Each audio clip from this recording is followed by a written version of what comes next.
Салат оливье. Рецепт вкусного диетического салата.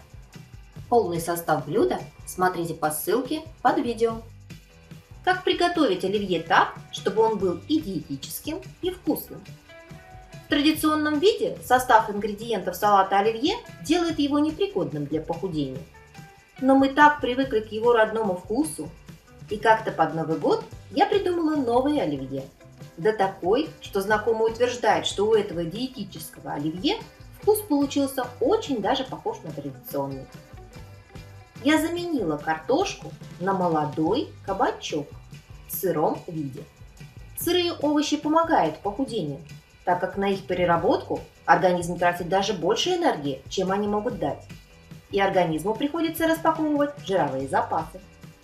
Кроме того, исключив картошку, мы избежим опасных для фигуры сочетаний углеводов картошки с животными жирами яйца. Желток яиц содержит животный жир. И с животными жирами мяса. Кстати, иногда мясо в этот салат я вообще не кладу. Так салат будет сочнее. А неполезный для фигуры майонез мы заменим на мягкий творог. Получилось очень вкусно и не вредит фигуре. Получите этот рецепт с составом ингредиентов по ссылке под видео. Я оформила его в виде живой книги нового уникального формата. Вам понравится! Приятного аппетита! Будьте стройными и здоровыми!